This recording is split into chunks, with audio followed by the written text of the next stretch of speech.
Sabi nila, ang pag-aasawa daw ginagawa lang kapag handa na. Handa ng matali, handa sa responsibilidad, handa na sa pagtupad ng panghabang buhay na sumpaan. Nasaan na yung mga pinlansya kong damit mo? Nasa lalagyan. Saan lalagyan? Sa damitan ko.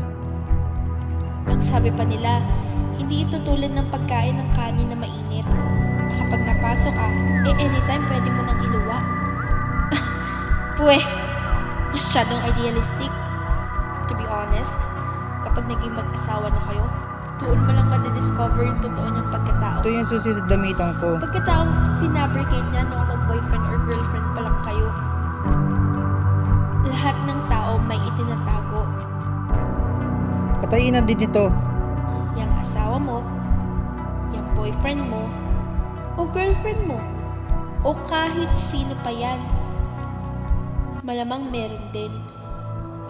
Lahat naman tayo may sikreto. Paunahan na nga lang sa pagsingaw.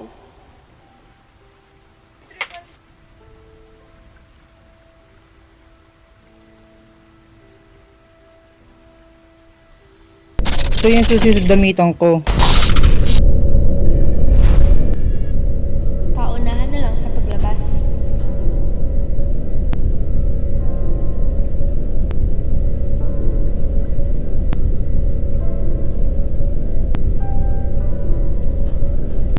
Sabi nga, kahit anong tago mo sa sikreto, mabubunyag din yan.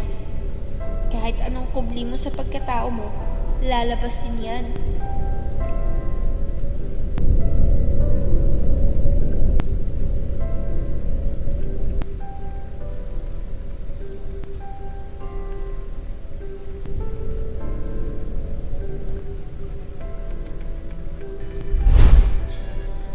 Akala ko, noon kilala ko na yung taong minahal ko.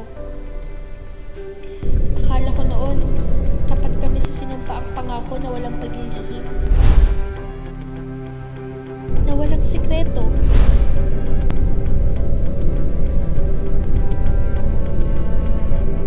Dahil nga team kami, partners kami. Pero lahat ng yun akala ko lang.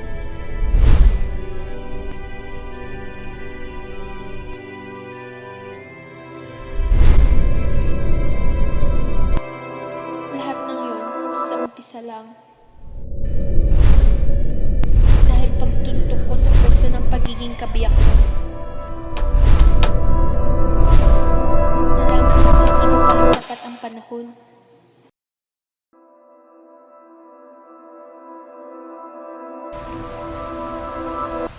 Leng!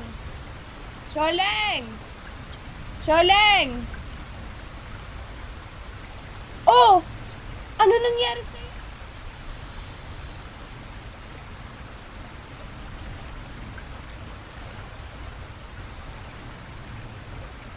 Saglit lang! Tatawagin ko yung asawa mo, ha?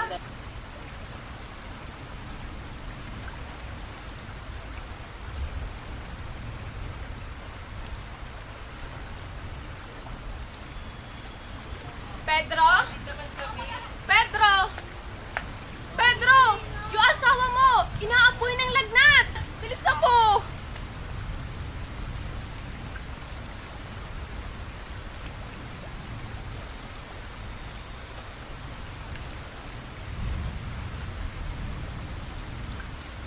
Sige, tatawag lang ako ng albularyo.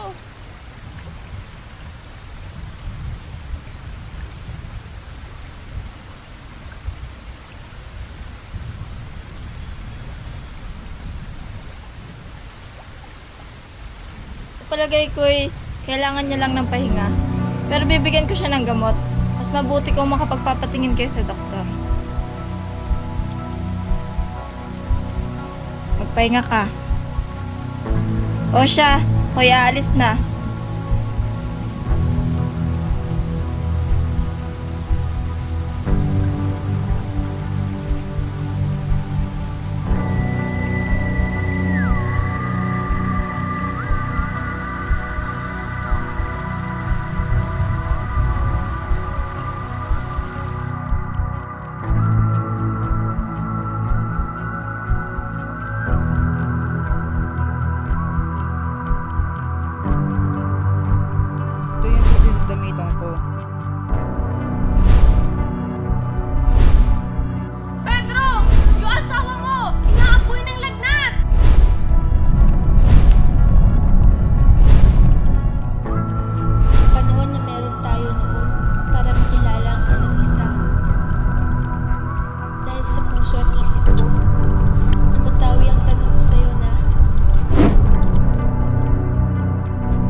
Kailangan kong maramdaman ang sakit mula sa taong inakala kong totoo ang bawat sambit.